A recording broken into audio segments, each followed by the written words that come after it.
তো আজকে আমরা যে বিষয়টি নিয়ে কথা বলবো সেটা হচ্ছে নতুন একটা সাবজেক্ট টপিক, সেটা মাইক্রোসফট এক্সেল। মাইক্রোসফট এক্সেলে আমরা যে সমস্ত কাজগুলো করতে পারি সেগুলো সম্পর্কে আজকে একটা বেসিক ধারণা নিয়ে কথা বলবো।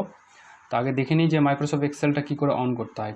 আমরা স্টার্ট মেনুতে যাব, সেখান থেকে অল প্রোগ্রামস থেকে আমাদেরকে যেতে হবে মাইক্রোসফট অফিস প্যাকেজের মধ্যে। মাইক্রোসফট অফিস 2013-এর মধ্যে আমরা দেখতে পাচ্ছি এখানে মাইক্রোসফট এক্সেল 2013 রয়েছে। এটাতে ক্লিক করলে আমাদের মাইক্রোসফট এক্সেলটা যেমন আমাদের ওয়ার্ড অন করেছিলাম ঠিক সেইভাবে মাইক্রোসফট এক্সেল ওপেন হয়ে যাবে। তো মাইক্রোসফট এক্সেল এখানে একটা ব্ল্যাঙ্ক ওয়ার্কবুক বলে দেওয়া রয়েছে, এখানে ক্লিক করলে আমাদের মাইক্রোসফট এক্সেলটা খুলে যাচ্ছে। এখানে আমরা যেমন টেবিল নিয়ে কাজ করেছিলাম ঠিক তেমনই কাজ হবে, তেমনই ফরম্যাটে দেখাচ্ছে, কিন্তু এক্সেলে আরও অনেক অ্যাডভান্স লেভেলে আমরা কাজ করতে পারবো। যেমন এক্সেলে আমরা আমাদের যদি কোনো ডেটা থাকে, যেমন আমাদের ফোন বুকে যে সমস্ত ডেটাগুলো থাকে, যে contact number, name, address, email address, phone number, এই সমস্ত জিনিসগুলো আমরা আমাদের ফোনে সেভ করতে পারি। আমরা যদি চাই সেটাকে ইচ্ছা করলে আমরা মাইক্রোসফট এক্সেলের মধ্যেও কিন্তু সেভ করে নিতে পারবো এবং সেটাকে ইজিলি সার্চ করে নিতে পারবো। অথবা মনে হতে পারে যে কোনো কোম্পানির কোনো ডেটা সেল পারচেস, কতগুলো সেল হয়েছে, কতগুলো পারচেস হয়েছে, কত টাকা ডিসকাউন্ট দিয়েছি, সেই সম্পর্ক জিনিসপত্রগুলো কিন্তু আমরা এক্সেলের মাধ্যমে খুব সহজে করে নিতে পারবো। এবং যে সমস্ত চার্টের কথা বলেছিলাম, পাই চার্ট, বার চার্ট, সেই সমস্ত চার্টগুলোও কিন্তু আমরা এক্সেলের মাধ্যমে করতে পারবো। তো আমরা দেখে নিই টেবিলে যেরকম আমরা বলেছিলাম যে এটা হচ্ছে একটা কলাম, এগুলো একটা কলাম, এগুলো কিন্তু একটা কলাম, এবং রো এর কথা বলেছিলাম যে এইগুলো হচ্ছে একটা রো। তো সেম কিন্তু আমাদের এক্সেলের ক্ষেত্রেও কিন্তু আমাদের রয়েছে। আমরা প্রত্যেকটা এক একটা যে বাক্সগুলো দেখতে পাচ্ছি, বক্সগুলো, সেগুলোকে এক একটা সেল বলা হয়, এখানে এক একটা সেল, এবং প্রত্যেকটা সেল বা কলাম বা রোয়ের কিন্তু এক একটা নাম আছে। যেমন এই কলামটার নাম হচ্ছে A column, B column, C column, এইভাবে কিন্তু কলাম, অনেকগুলো কলাম রয়েছে, এবং এইভাবে করে রোগুলোও কিন্তু 1 2 3 4 করে রো রয়েছে। আমি যদি যে কোনো একটা সেলের ওপর ক্লিক করি, দেখা গেলো যে এই সেলটার উপর যদি ক্লিক করলাম, এই সেলটারও কিন্তু একটা পার্টিকুলার অ্যাড্রেস রয়েছে, অ্যাড্রেস বা নাম বলতে পারি, যে কোনো দুটোর মধ্যে একটা বলতে পারি। তো আমরা বেসিক্যালি অ্যাড্রেসই বলবো। তো এই সেলটার অ্যাড্রেস বা ঠিকানাটা কি, এটা আসবে আমার প্রথমে কলাম, তারপর রো, এই হিসাবে। আমরা কখনোই রো প্রথমে বা কলাম প্রথমে বলবো না। তাহলে এই সেলটার অ্যাড্রেস হচ্ছে E5, যেহেতু এটা 5 নম্বর রোয়ে পড়ছে এবং কলাম হচ্ছে সুতরাং এর নাম হচ্ছে আমার E5। ওকে, আমরা কিন্তু কখনোই এই সেলটাকে কখনোই আমরা এইভাবে করে কিন্তু বলবো না যে 5E, এই কথাটা কিন্তু কখনোই বলবো না। আমরা সবসময় বলবো প্রথমে কলাম নেম, তারপরে হচ্ছে রো নাম্বার, কত নম্বর রোয়ে রয়েছে। তাহলে এই সেলটার নাম হচ্ছে E5। এবার দেখা গেলো যে আমি পার্টিকুলার 5-6টা সেলকে আমি একসাথে সিলেক্ট করে নিচ্ছি। তাহলে এই যে সিলেকশন এরিয়াটা, এই এরিয়াটার অ্যাড্রেস কী হবে, মানে ঠিকানা কী হবে, এই কতটুকুটা অ্যাড্রেস, আমি যে কোনো মেশিনে কিন্তু এই এরিয়াটাকে আমি সিলেক্ট করতে পারবো। কীভাবে বলবো, এটা হচ্ছে D3 থেকে শুরু হয়েছে, তাহলে D3 to G8, মানে 8 অবধি এটার অ্যাড্রেস রয়েছে জি কলামের। তাহলে এই টেবিলটার অ্যাড্রেস হয়ে গেলো D3 to G8। তো এইভাবে করে কিন্তু আমরা কলাম এবং রোয়ে ডিনোট করে একটা সেলের অ্যাড্রেস আমরা বলতে পারবো। তো এখানে যে সমস্ত টুলসগুলো রয়েছে আমাদের এক্সেলের মধ্যে, সেই সমস্ত টুলসের আমরা ম্যাক্সিমাম টুলসের ব্যবহার কিন্তু আমরা আগেই ওয়ার্ডে শিখে গেছি। যেমন আমাদের এখানে পেস্ট কী করে করতে হবে, কাট কী করে করতে হবে, ফরম্যাটিং কী করে করতে হবে, ওয়ার্ডের যে ফন্টগুলো রয়েছে বা সাইজগুলো রয়েছে কী করে বড় ছোট করা, এটা অ্যালাইনমেন্ট কী করে ঠিক করা, এবং কোনো টেক্সট যদি আমি এখানে লিখে, দেখা গেলো যে হ্যালো RGCSM, এই কথাটা লিখলাম, এই কথাটাকে যদি আমি মনে করি যে না বিভিন্ন ডাইরেকশানে দেখাতে চাই, তাহলে এটাকে সেলটাকে সিলেক্ট করবো এবং এখান থেকে ডাইরেকশানটা আমরা চুজ করে নেবো যে কীরকমভাবে আমরা দেখাতে চাইছি কলাম লেখাটাকে। তাহলে এখান থেকে আমরা কিন্তু লেখার ভার্টিক্যালি দেখাতে চাইবো না কীভাবে দেখাতে চাইবো, সেইভাবে করে কিন্তু আমরা এখান থেকে ডাইরেকশানটা চেঞ্জ করে নিতে পারবো। তো এগুলো আমাদের অবশ্য আগেই জানা রয়েছে যে আমরা কী করে সেটাকে করতে পারবো। আমরা এর আগে এগুলো নিয়ে কথা বলেছি। তো এই সমস্ত টুলস নিয়ে আর কথা বলবো না। আমরা যে সমস্ত জিনিসগুলো জানতে হবে, বেসিক দরকার পড়ে, এই সমস্ত জিনিস নিয়ে আলোচনা করব। যেহেতু আজকে ইন্ট্রোডাকশন, সেহেতু ডিপ লেভেলে কথা বলবো না, আমরা বেসিক লেভেলে কথা বলবো। তো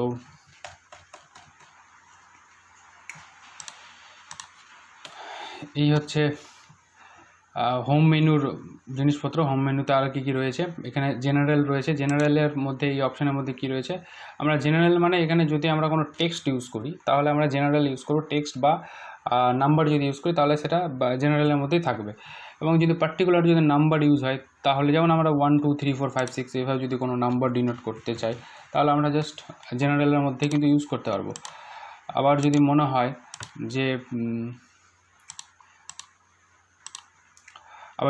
যে না আমরা এখানে কোনো রুপিস বা অ্যামাউন্ট এই সমস্ত জিনিসগুলো লিখতে চাইছি তাহলে এখান থেকে কিন্তু আমরা কারেন্সি হিসাবে কিন্তু নিতে পারি। যেমন কারেন্সি নিচ্ছি, কারেন্সিতে দেখা হলো নিলাম 1500, তাহলে 1500টা কীভাবে হচ্ছে রুপিস আকারে চলে আসছে এখানে। তো এখানে আবার ডেসিমেলটাও আমরা ফিক্সড করতে পারবো যে দশমিকের পরে কতগুলো সংখ্যা হবে, বা দশমিক নেব না, যদি দশমিকের পরে আরও জিরো নিতে চাই তাহলে ডিক্রিজ ডেসিমেল বা ইনক্রিজ ডেসিমেল করতে পারবো। ইনক্রিজ করলে ডেসিমেলগুলো কিন্তু বাড়বে। তাহলে দশমিকের পরে আমি 4টা নাম্বার দরকার, তাহলে 4 ডেসিমেল যদি নিই তাহলে ইনক্রিজ করে দিলাম। যদি ডিক্রিজ করি তাহলে ডেসিমেল আমার একটাই দরকার, তাহলে 1 নেব। যদি কিছুই না নিতে হয় তাহলে ডিক্রিজ করে দেবো। সেম আমরা যদি পার্সেন্টেজ ইউজ করতে চাই তাহলে এখানে আমরা পার্সেন্টেজ ইউজ করতে পারবো। এই সমস্ত জিনিসগুলো রয়েছে এখানে। অটোমেটিক কিন্তু আমার এই সেলের জন্য পার্সেন্টেজটা সিলেক্টেড এখানে হয়ে গেছে, যেহেতু আমরা এখানে পার্সেন্টেজটাতে ক্লিক করেছি। আরও অনেকগুলো জিনিস রয়েছে, যেমন টাইম, পার্সেন্টেজ, ফাংশনসগুলো নিতে পারবো আমরা। তো এই সমস্ত জিনিসপত্র রয়েছে। আমরা এখানে কি হচ্ছে, এখানে আমরা ফরম্যাটিং করতে পারবো যে কীরকমভাবে আমরা দেখাতে চাইছি। কালার স্কেলিংগুলো রয়েছে, টেবিল ফরম্যাট রয়েছে। আমরা দেখা হলো যে এই পার্টিকুলার এই দুটো যদি সিলেক্ট করতে হয় তাহলে জাস্ট এখানে আমরা একটা মাউস পয়েন্টারটাকে নিয়ে গিয়ে জাস্ট ধরে টেনে দিলে আমরা কিন্তু এই এরিয়াটা সিলেক্টেড হয়ে যাচ্ছে। যদি আমাকে টোটাল এক্সেল সিটটাকে সিলেক্ট করতে হয় তাহলে এই যে উপরে এই অপশানটা রয়েছে, এই অপশানটাতে ক্লিক করলে আমার পুরো এক্সেলটা কিন্তু আমার সিলেক্ট হয়ে যাবে। তারপরে রয়েছে টেবিল ফরম্যাটিং। আমরা পুরো এক্সেলটাকে সিলেক্ট করব এবং টেবিল ফরম্যাটে গিয়ে আমরা যেই ধরনের টেবিল দেখতে চাই, যে স্টাইলে দেখতে চাই, সেই স্টাইলটাকে চুজ করলে আমাদের টেবিল ফরম্যাটটা কিন্তু সেই স্টাইলে হয়ে যাবে। ওকে করে দিলে আমাদের টেবিল ফরম্যাটিংটা সেই স্টাইলে চলে আসছে। এবং তার সাথে সাথে এখানে কলামের একটা হেডার অপশান চলে আসছে। যেহেতু আমরা উপরে কোনো হেডার নেইনি সেহেতু আমাদের এইরকম হেডারটা দেখাচ্ছে। আমরা পরবর্তীকালে আলোচনা করব কী করে হেডার ইম্পোর্ট করা যায়, তো সেই সম্পর্কে আলোচনা করব। ইনসার্ট টেবিলের অপশানটা একটু দেখে নেবো যে কীভাবে হয়। দেখা হলো এই দুটো টেবিলের মাঝখানে আমাকে আর একটা টেবিল ইনসার্ট করতে হবে। দেন আমরা ইনসার্ট এর আগে যেরকমভাবে করেছি ইনসার্ট সেল করে দিলাম। আমরা টেবিলের সময় এই অপশানগুলোর কাজ করেছি কিন্তু। তো এই সমস্ত জিনিস রয়েছে। ইনসার্টের মধ্যে পিভট টেবিল রয়েছে, আরও পিকচার ইনসার্ট রয়েছে, স্মার্ট আর্ট কী করে ইনসার্ট করতে হয় সমস্ত কিছু জানাই রয়েছে। এখানে চার্ট, এই সমস্ত চার্ট নিয়ে আমরা আলোচনা করেছিলাম। আমরা এখানেও শিখে নেবো কী করে চার্টগুলো ইমপ্লিমেন্ট করতে হয়। তারপরে ইনসার্টের আরও হাইপার লিঙ্কের অপশান রয়েছে, হেডার ফুটার রয়েছে, স্মার্ট আর্টগুলো রয়েছে, ইনসার্ট ওয়ার্ড আর্ট রয়েছে, ইকুয়েশনগুলো আমরা জেনেছি এর আগে কী করে ইনসার্ট করতে হয়। আমরা সেম ইকুয়েশনগুলো কিন্তু আমরা এক্সেলের মধ্যে ইনসার্ট করতে পারবো, সিম্বল ইনসার্ট করতে পারবো। পেজ লেআউটের মাধ্যমে তো জানি আমরা যে কোনো পার্টিকুলার পেজ কী করে সিলেক্ট করতে হয়, তার মার্জিন কী করে সিলেক্ট করতে হয়, সেই সমস্ত জিনিসগুলো আমাদের এক্সেলেও কিন্তু রয়েছে। ফর্মুলাতে এখানে যেহেতু আমাদের এক্সেলটা অ্যাকাউন্টিংয়ের কাজে বলতে গেলে বেশিরভাগ ইউজ হয় বা হিসাব নিকাশের কাজে ইউজ হয়, সেখানে আমাদের এখানে কিছু ফর্মুলা রয়েছে, ফর্মুলা বা ফাংশন রয়েছে। এই সমস্ত ফর্মুলা আমাদের ইউজ করতে হবে। যেমন অটো সামের অপশান রয়েছে, ফিনান্সিয়াল কিছু ফর্মুলা রয়েছে, লজিক্যাল কিছু রয়েছে, টেক্সট রয়েছে। তো এই সমস্ত জিনিসগুলো আমরা ইউজ করতে পারবো। ডেটার মধ্যে আমরা কোনো বাইরে থেকে যদি কোনো ডেটাবেস, অ্যাক্সেস ডেটাবেস ইউজ করতে চাই তাহলে আমরা এখানে অ্যাক্সেস ডেটাবেসের অপশান থেকে করতে পারবো সেটা। ওকে, রিমুভ ডুপ্লিকেটস মানে আমাদের যদি এগুলো আমরা অপশান নিয়ে পরে আলোচনা করবো, যদিও তবু বলে দিই। যদি দেখা হলো যে আমাদের সেম দুটো বা তিনটে যদি একই রকম সংখ্যা থাকে তাহলে সেটা আমরা রিমুভ ডুপ্লিকেটস করতে পারবো। যেমন আমরা এখানে দেখিয়ে দিই 1, এখানেও দেখালাম যে 2, আবার 1, আবার 2, আবার 5, 4, এই সমস্ত রয়েছে। এবার এই টোটাল এরিয়াটাকে সিলেক্ট করে রিমুভ ডুপ্লিকেটস করে দিলে আমার কিন্তু ডুপ্লিকেট ভ্যালুগুলো যেগুলো রয়েছে সেগুলো ডিলিট হয়ে যাচ্ছে আমাদের। তো আমরা এইভাবে করে কিন্তু করতে পারবো। ভ্যালিডেশন ইউজ করতে পারবো, গ্রুপিং আনগ্রুপিং করতে পারবো এখান থেকে। রিভিউয়ের অপশানগুলো তো আমরা জানি, এর আগের দিন আলোচনা করেছি রিভিউ কী করে করতে হয়, ট্রান্সলেট কী করে করতে হয়। ভিউয়ের অপশানগুলো রয়েছে, আমরা ভিউ কী করে করতে পারবো, স্পিল কী করে করতে পারবো, এই সমস্ত আরও অপশানগুলো রয়েছে। পাওয়ার কোয়ারি রয়েছে, এখান থেকে আমরা বিভিন্ন ধরনের কোয়ারি সেট করে আমরা ডেটা নিতে পারবো। যে সমস্ত ডেটা বলতে এই সমস্ত যে আমরা ইনফরমেশনগুলো যে সেভ করে রাখছি সেগুলো হচ্ছে একটা ডেটা। এগুলো দেখা গেলো যে আমরা একটা নাম্বারিং করতে চাইছি 1 2 3 4 করে। এখানে যে একটা বাই ডিফল্ট নাম্বারিং দেওয়া রয়েছে 1 2 3 4, আমরা দেখা গেলো যে কোনো কিছু সিরিয়াল নাম্বার ক্রিয়েট করতে চাইছি, তাহলে এসএল নাম্বার দেবো। এসএল নাম্বার দিয়ে দেখা হলো তার মধ্যে দিলাম 1 2 3, এভাবে করে দেখা গেলো যে নাম্বারিংগুলো হবে। তো আমরা কি সবসময় কি এভাবে 1 2 3 করে নাম্বারিংগুলো দিতে থাকবো? দেখা হলো যে আমাদেরকে 1000টা নাম্বার কী করতে হবে, আমরা কি টাইপ করবো না? এখানে উপর থেকে আমার এখান থেকে 1 2 3 যেটা রয়েছে পুরো অপশানটায় সিলেক্ট করব, সিলেক্ট করে এবং ছোটো প্লাসে নিয়ে গিয়ে সেটাকে ড্রপে নিয়ে আসলে আস্তে আস্তে নাম্বারিংগুলো অটোমেটিক আমার পরপর চলে আসছে। কিন্তু 1 2 3 4 5 6 7 8 করে 19 অবধি আমরা যেহেতু নিয়েছি সেহেতু 19 অবধি আছে। এখানে কেন 20 দেখাচ্ছে? এখানে 20 দেখাচ্ছে কারণ উপরে যে একটা আমরা বাদ রেখেছি এখানে সিরিয়াল নাম্বার, হেডারের জন্য সিরিয়াল নাম্বার নিচ্ছি তাই বলে। তো এইভাবে করে কিন্তু আমরা এক্সেলের মধ্যে কিন্তু কাজগুলো করতে পারবো। যদি মনে হয় যে না কারো দেখা হলো এখানে একটা আমরা নেম দিচ্ছি এবং এদের অ্যালাইনমেন্ট আমরা এখান থেকে চুজ করবো মিডিল অ্যালাইনমেন্ট, এবং তাদের ফন্ট আমরা ইচ্ছা করলে এখান থেকে চেঞ্জ করে নিচ্ছি। তাদের সাইজও ফন্ট সাইজও এখান থেকে চুজ করে নিতে পারবো। কালারিং করতে গেলে কালারিংও করতে পারবো এখান থেকে। ওকে, তো এই সমস্ত জিনিসগুলো কিন্তু আমরা এখান থেকে করতে পারছি। দেখা হলো এখানে আমরা নেম দিলাম,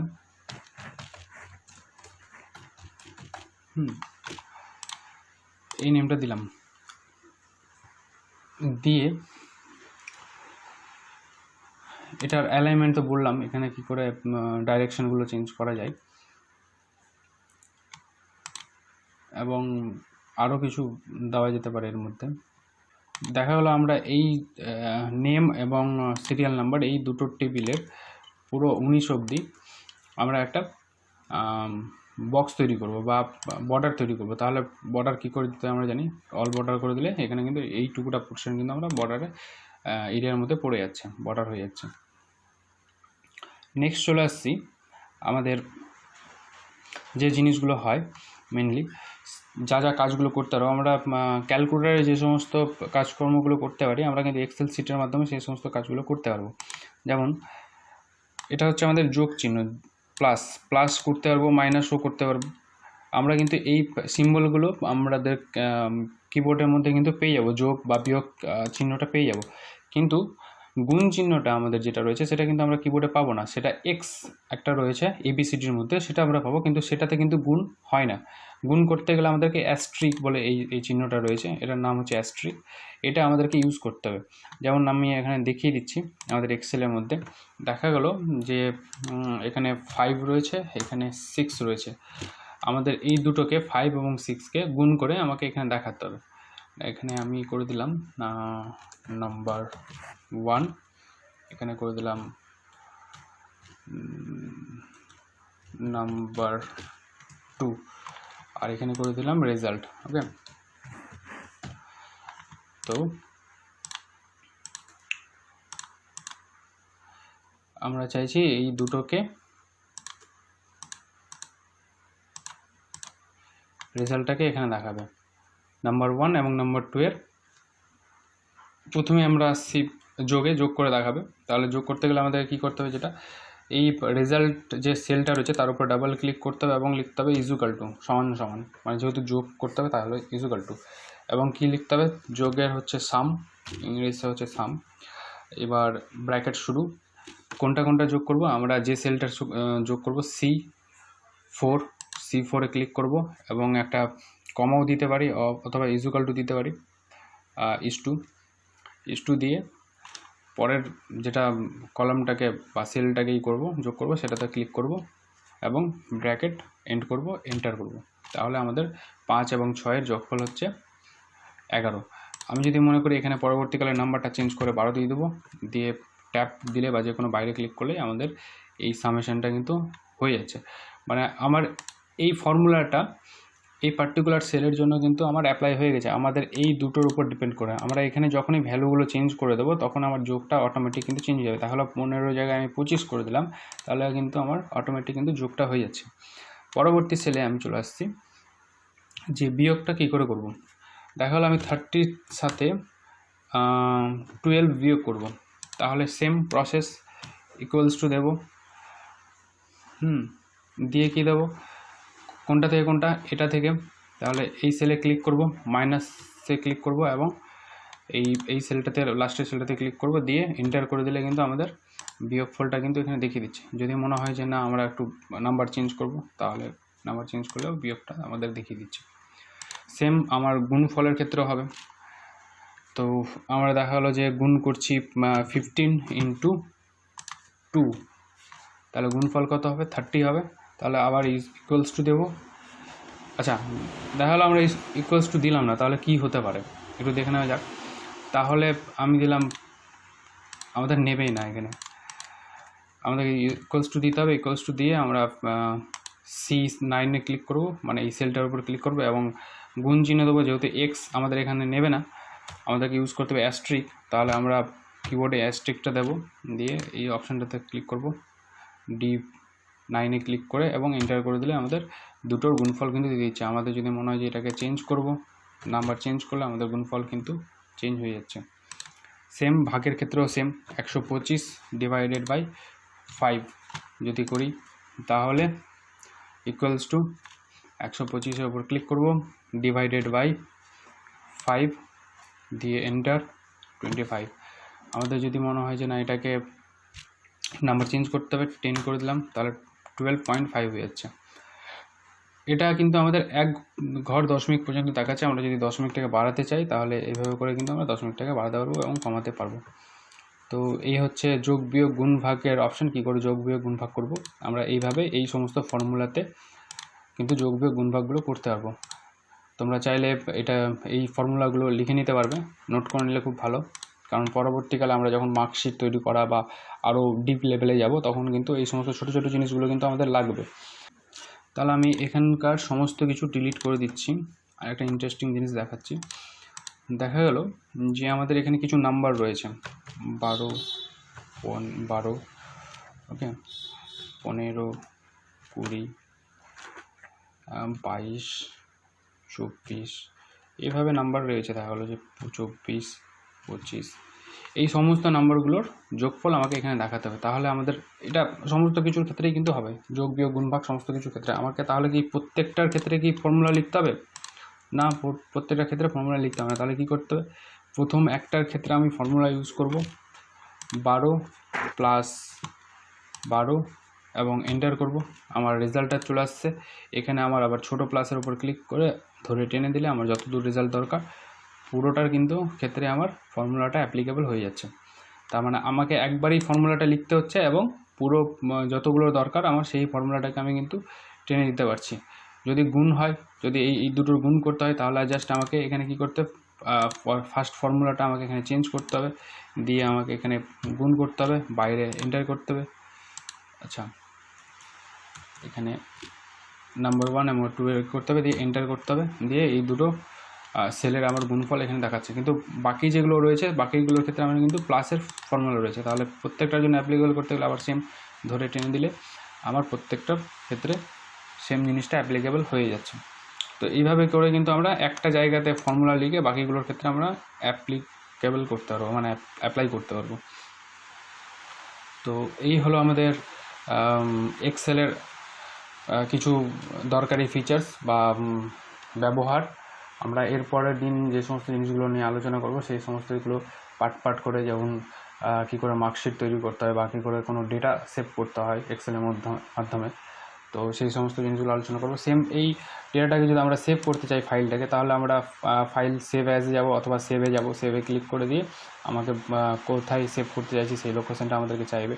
আমরা ব্রাউজ করব, ব্রাউজে গিয়ে সেই লোকেশনটা ডেস্কটপ হোক বা যে কোনো অপশান হোক, যে কোনো লোকেশানে সেভ করব, কী নামে সেভ করব সেই নামটা দেব। এবং দেখা হলো যে আমরা দিলাম ফার্স্ট ডে ক্লাস এই নামে, এই ফাইলটাকে আমরা এক্সেল ফরম্যাটেই আমরা কিন্তু সেভ করতে চাইছি। তাহলে কোথায়, ডেস্কটপে সেভ করব। সেভ করে দিলে আমাদের এই ফাইলটা ডেস্কটপের মধ্যে সেভ হয়ে যাচ্ছে। তো দেখে নেওয়া যাক, এই যে ফার্স্ট ডে ক্লাস বলে আমাদের এই ফাইলটা আমাদের ডেস্কটপে সেভ হয়ে গেছে। এই যে, তো এইভাবে কিন্তু আমরা এক্সেলের কাজগুলো করতে পারবো। তো তো আজকের জন্য এইটুকুটাই, তোমরা প্র্যাকটিস করবে এবং ফর্মুলাগুলো লিখে নেবে খাতাতে। তো দেখা হচ্ছে পরবর্তী দিন, পরবর্তী ভিডিও।